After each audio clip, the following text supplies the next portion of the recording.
Hey everyone, welcome to the video. Let's go over the very small 4-game NBA slate for today on Draftkings. But before we continue, as always, if you guys could just leave a like, and if you're new to the channel, please hit that subscribe button. Really helps me out. Really appreciate it. You can also follow me over on Twitter. I'm at Pennell16. And if you guys want to support me over on Patreon, it's much appreciated. You get access to any of the extra content that I put out every single week or every single day, just depending on the sport.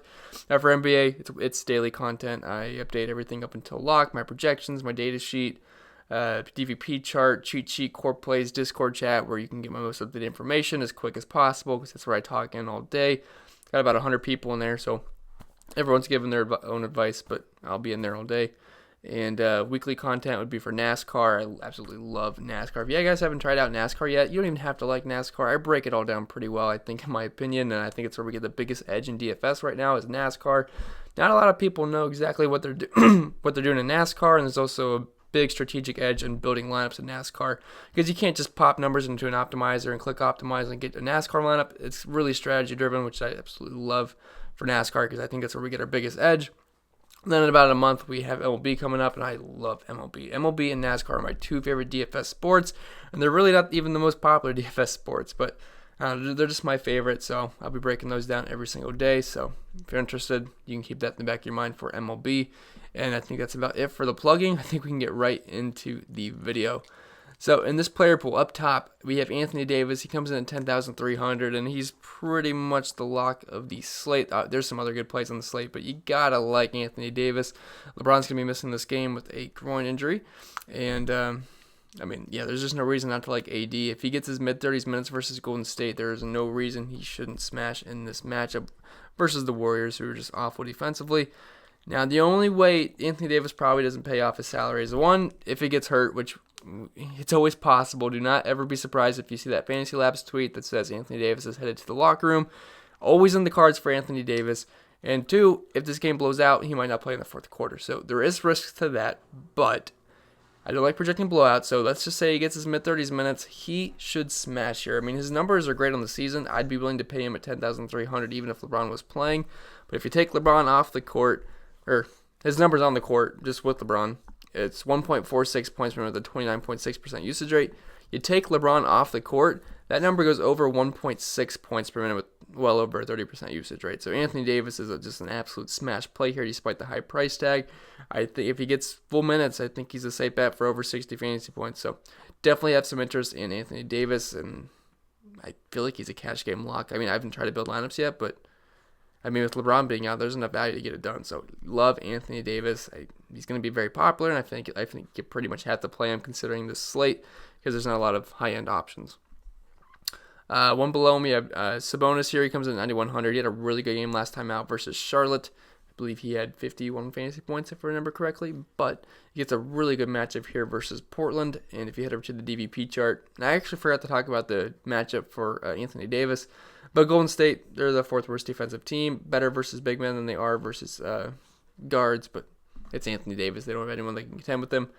And we're talking about Sabonis. He's playing Portland. In Portland, they're actually right below Golden State in terms of defense, and they suck down low. They rank 28th versus power forwards and 26th versus centers. And we also have Victor Oladipo still questionable.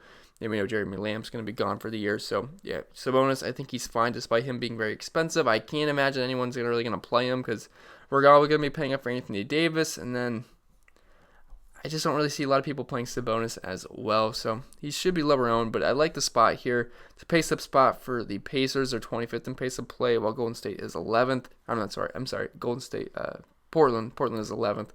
Anthony Davis, they're in a fast-paced game versus Golden State, which I probably should have mentioned, because that's also a nice boost. That's going to be a nice fast-paced game. And I believe the Lakers are 12-point favorites, so it's a little bit concerning, but at least they're playing Golden State, which might at least help it somewhat stay close. But yeah, Anthony Davis, I already talked about him. But Sabonis, I like the spot here versus Portland. On the year, he's at 1.23 points per minute with a 23.3% usage rate. Nothing bad I can say about Sabonis. I just don't like paying over 9K for the guy, and I really don't think I'm going to actually get there in cash games, but he can certainly look his way in tournaments, because he should have virtually no ownership. All right, going down to CJ McCollum. He comes in at 9K. I know he feels really expensive, and I don't love paying this much for CJ McCollum either, but if you look at his recent production, this is not a bad price. I mean, he's scored, 50 points 3 games ago. Then he had that 70-point game versus Detroit. Then he scored another 50 points last game. I believe that was versus not the Lakers, versus the Celtics.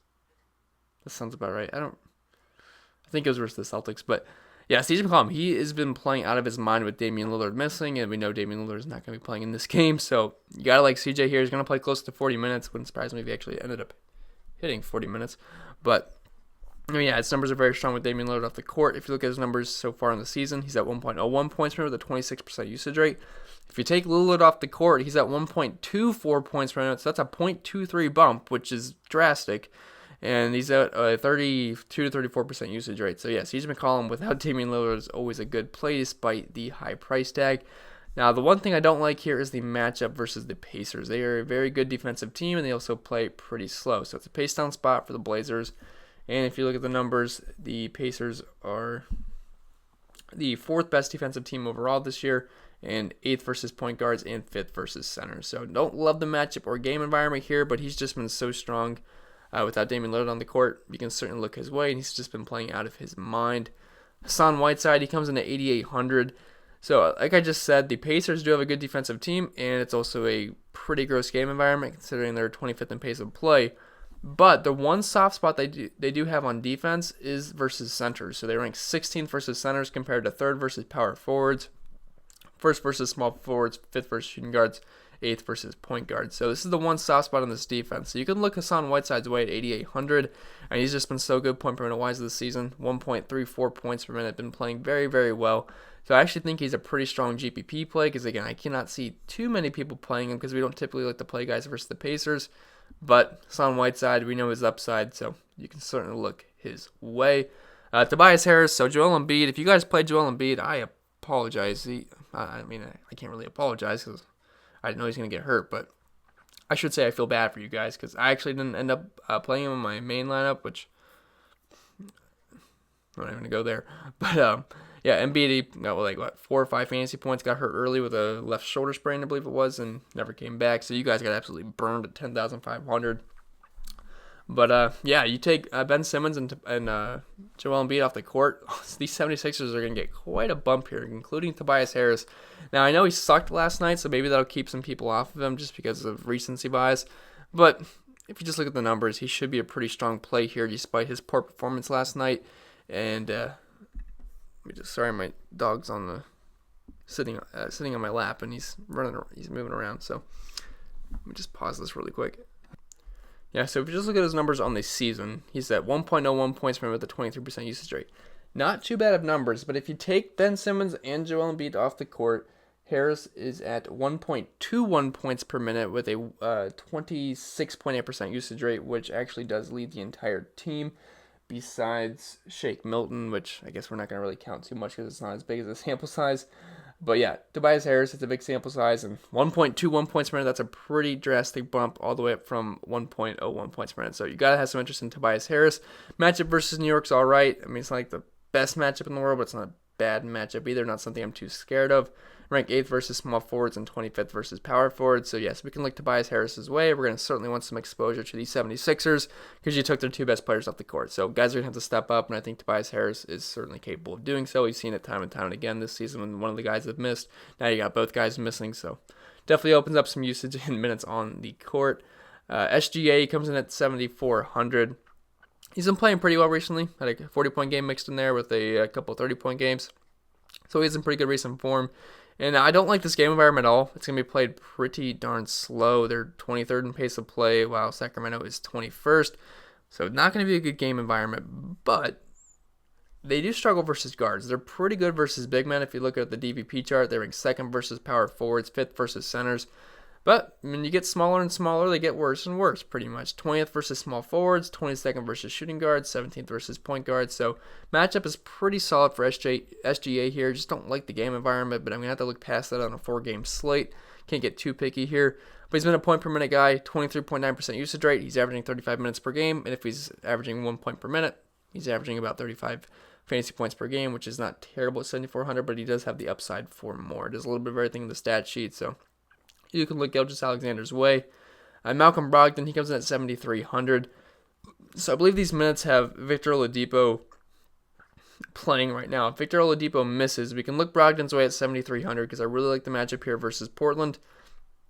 Also, Jeremy Lamb's gone, so everyone's going to get pretty much of a bump here. But good matchup here versus Portland. I do rank 26 versus point guard, so amazing matchup for Malcolm Brogdon. Also, a nice pace-up spot as well, and it's versus a pretty bad defensive team.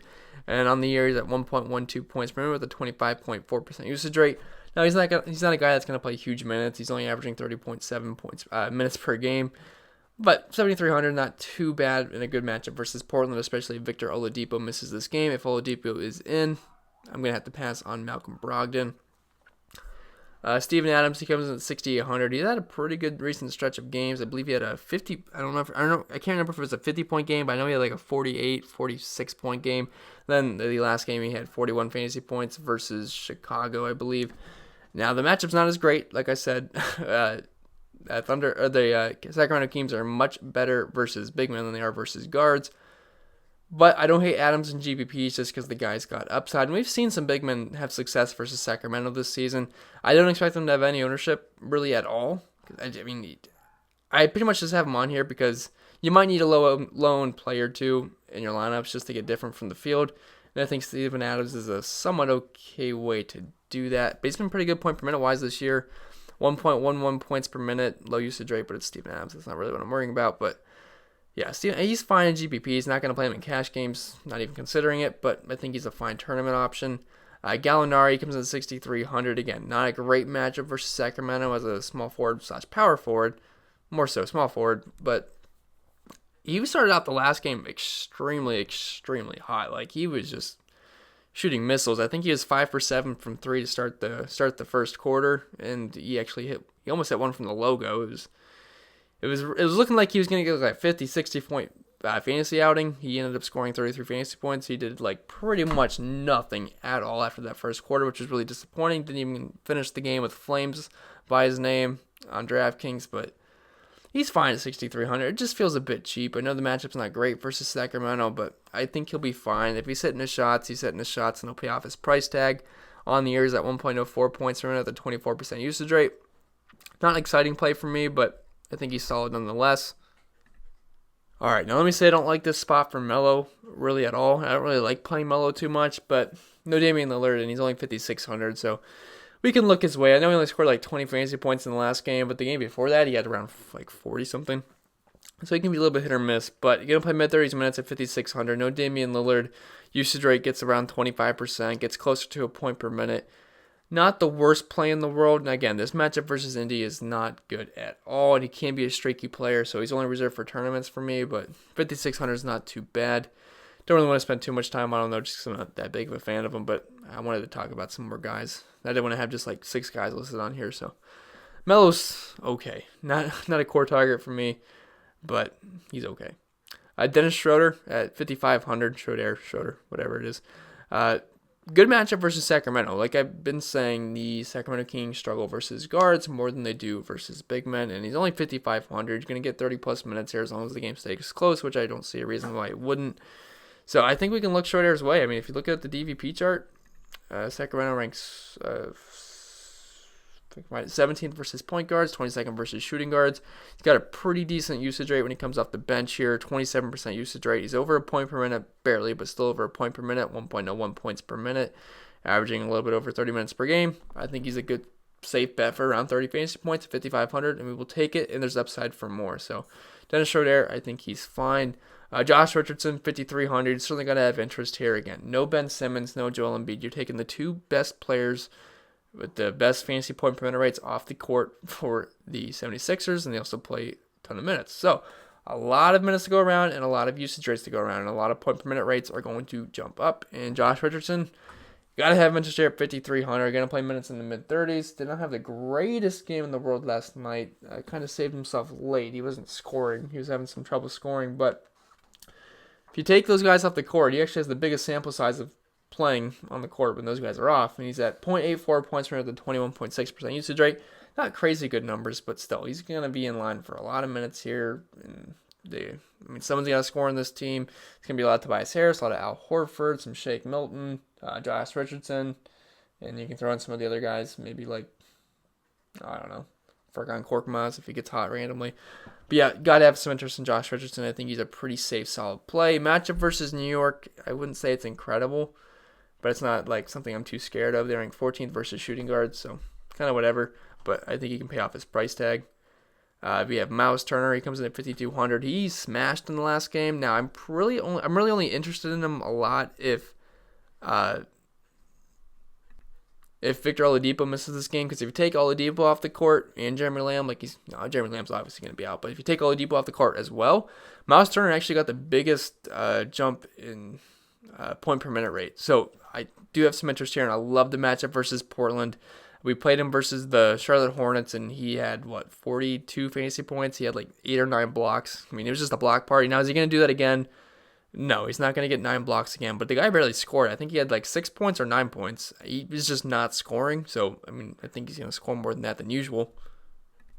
Now, you give us a good matchup versus Portland. If we had to versus the DVP chart, Portland, they ranked 26th versus centers, 28th versus power forwards. They've struggled all season down low, and really they've struggled all season in all aspects on defense. So, yeah, I think Miles Turner would be a really strong option if Victor Oladipo misses this game. If Oladipo does play, you could get away with it, but it makes him slightly less appealing. But on the season, 0.93 points per minute, 17% usage rate. Those numbers go up if you take those guys off the court. So Miles Turner, I think he's fine. Al Horford, he's going to be right up there with Anthony Davis in terms of popularity, in my opinion. It wouldn't surprise me if he's top 3 at ownership, just because no Joel Embiid, no Ben Simmons, and it's a pretty good matchup down low versus New York. And last game versus Cleveland, he didn't have a lot of scoring. He only had 10 real life points. But the thing is, with Al Horford, he does a little bit of everything in the stat sheet. He'll score, not too much, but he'll score. He can hit the occasional 3 as well. But he'll get you rebounds, he'll get you assists, he'll get you steals, he'll get you blocks. So he makes him a very safe play, and you take all those guys off the court. I mean, I was going to play Al Horford at 5K last night with Joel Embiid playing. So 5,200, only 200 more without Joel Embiid. Yeah, we're going to certainly have interest here, and he's going to be forced in the minutes over 30. I mean, he hasn't been playing huge minutes this season, especially recently, but he's going to play over 30 minutes here pretty easily with no Embiid on the court. And if you look at his numbers on the season, he's at 0.96 points per minute with a 17% usage rate. But if you take Embiid off the court, Al Horford's numbers are pretty darn solid. He's at 20% usage rate and a point per minute. I mean, it doesn't go up too drastically, but I think he can play better than a point per minute, especially in a pretty good matchup versus New York down low. So Al Horford, I think he's a pretty strong play. Aaron Holiday, 4,800. This is only if Victor Oladipo misses. As of right now, he's projected as in for me, which is why Aaron Holiday would only get 20 minutes. But you could bump him up close to 30 if Oladipo happens to miss. And you got to like the matchup versus Portland. If you head over to the DVP chart versus point guards, they rank 26th versus that position, then 15th versus shooting guards. So either way, it's a really good matchup for Aaron Holiday. And on the year, he's at 0.86 points per minute, the 20% usage rate. Those numbers get closer to 1 point per minute when you take Oladipo off the court, and obviously Jeremy Lamb. So Aaron Holiday, I think he's fine. The same exact things I can say for Justin Holiday. He had a pretty good game last time out, scored 16 relay points. I think he had over 30 fantasy points. Not saying I expect that again, but the matchup's really good versus Portland, and he's at the same exact price, and they should play similar minutes if Oladipo misses. So Justin Holiday, don't mind him at all, and it's also a nice pace-up spot for the Pacers. So if I had to pick one, I would pick Aaron Holiday, though, just because I think he's a better point per dollar not point per dollar option, but a better point per minute option. And I'll take the better point per minute option for guys that are the same price and should play pretty much the same amount of minutes. So prefer Aaron Holiday, but you can play Justin Holiday as well. Shake Milton, 4,700. I don't like paying this much for him at all, but hey, he's been playing not too bad recently. He's got a fun name, Shake Milton, so I guess that gives him some more appeal as well. But he had a pretty good game last time out versus Cleveland. And again, you take Simmons out the court, you take Embiid out the court. All these guys are going to get bumps. But Milton's numbers this season with both those guys at the court, it's actually a decent sample size of 167 minutes. He's at 0.94 points per minute with a 21.5% usage rate. If you look at his numbers on the season, he's at 0.81 points per minute. So he goes all the way up to 0.94 in over a 20% usage rate. So I know the price tag isn't amazing for Shake Milton, but if he's going to get close to 30 minutes, I don't mind it at 4,700. Dwight Howard. So I know LeBron's a guard, but he actually, if you ran the numbers with LeBron off the court, Dwight Howard's actually one of the biggest benefactors just in the point per minute department. Like, he goes up 0.17 points per minute, which Anthony Davis goes up 0.18. So I mean, really, Dwight Howard's almost getting the same exact bump. Now, Dwight Howard's not the player that Anthony Davis is, nor is he going to get the same amount of minutes. But that's a pretty sizable jump for Dwight Howard, and all these Lakers are really, really cheap. Like, Anthony Davis is 10,300. The next Laker is 4,100. Like, I didn't skip any Lakers. He's the next guy just in terms of salary. 4,100. So there's a lot of value here for the Lakers. So I assume a lot of people are going to have a lot of Lakers. And as you can see, the next 6 or 5 guys we're going to talk about are all Lakers. Like, all these value plays are Lakers. So expect them to be very popular, but it's for a good reason. You take LeBron off the court, it changes a lot, and especially a good matchup versus Golden State. But yeah, Dwight Howard, I think he's fine. Should get 20-ish minutes, and he's going to be over a point per minute, so don't mind Dwight. Good matchup versus Golden State. Kyle Kuzma, he comes in at 3,900. Again, he's going to get some extra run with LeBron off. Again, it's not like Anthony Davis is missing, so all these forwards are going to get like huge bumps. But still, you're going to get a point per minute rate bump. You're going to get a usage rate bump. That's just what happens when you take a guy like LeBron off the court. Kyle Kuzma, he's not afraid to shoot the ball a lot, so we can look his way at 3,900. Good matchup versus Golden State. On the year, he's at 0.87 points per minute. If you take LeBron off the court, that goes up by 0.07. So what is that off the top of my head? Like it's like 0.94, 0.95 points per minute. So not too bad for Kyle Kuzma. And then I just have a trio of scrubby guards here: Danny Green, Rajon Rondo, Avery Bradley. Pretty much all going to play the same amount of minutes. Now, my favorite option between these three is Rajon Rondo, and it's not particularly that close, just because when you take LeBron at the court, Rondo's points per minute rate goes up 0.07. He's already at basically 1 point per minute on the year. So that means he's at 1.06 points per minute on the season without LeBron on, and he's going to play around 25 minutes, and his usage rate also goes up by about 0.5%. So, yeah, Rajon Rondo, I think he's the best play out of this bunch. I expect him to be very, very popular, and it's for a good reason. So I think a popular way to go tomorrow, you plug in Anthony Davis, you plug in Al Horford, and you plug in Rajon Rondo. And I think that's probably your start for cash games. I could see that being my core as of right now. I never said that on a video that I make the night before, but it just makes a lot of sense to like those guys a lot. Good price points, and I get you guys a mid-range play, a high-end play, and a value play. And then Avery Bradley and Danny Green, they're pretty much the same play. They both aren't high usage rate players, but you take LeBron off, they're going to see some extra minutes, some more offensive responsibilities, so they could hit value, be sub 4K. I don't think it's the worst plays in the world, but just know they're not too exciting. But Danny Green has been better point per minute wise so far this season. And that's pretty much going to be it for the player by player breakdown. This was a very quick video at 22 minutes, but before we get out of here, I do want to talk about the sponsor of the show, OverlayDFS.com. Alright guys, you've been watching my videos, you already know what this is, but if you're new, this is OverlayDFS.com, and I feel like a lot of you have signed up for Overlay, because it seems like every single night there's more people that are in the same contest that I'm in every single night, so if you guys are joining, awesome. I really do enjoy it. I would not recommend this to you guys if I didn't play there myself. I really do enjoy it. It's fun to sweat the games out on here in addition to DraftKings. You don't have to quit DraftKings just to play Overlay. You can just supplement it. Just get some extra action on a different site. But I really do enjoy it. It's like more casual base. You don't have to worry about Chipotle in here running mass multi-entry. There's no salary cap restrictions. You don't have to build a lineup. It's just a pick 'em base website. It's as simple as that. If you thought, this was from a couple nights ago, if you thought Van Vliet was going to outscore Bledsoe, you picked Van Vliet. You thought De'Aaron Fox was going to outscore Wiggins, you picked Fox. If you thought Tatum was going to outscore, I don't know, Zach LaVine, you pick Jason Tatum. It's as simple as that, and if they happen to outscore the other guy, you win that matchup. And the thing I really like the most about Overlay is their payout structure. So that if you finish in the top 10% of the contest, you win 9 extra money. To have to 9 extra money, to be able to 9 extra money on DraftKings, you almost have to win the whole thing. And sometimes, even if you win the whole thing, you're not even 9 extra money in some of the contests I'm in. So love the payout structure here on Overlay DFS.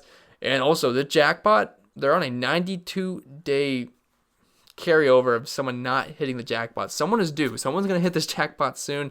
If you go 12-0 in your picks, you can win about $13,000. No strings attached. $13,000 into your bank account. It's as simple as that, or account balance, whatever you want to do. But yeah, do not miss on the chance on winning this amount of money. I mean, someone's going to win it. Why not you? Preferably me, but if it's not me, hopefully it's one of you guys watching this video. But yeah, check it out, guys. OverlayDFS.com. Also have a bunch of challenges that are running. So if you go 0-12 in your picks somehow, that seems pretty hard to do.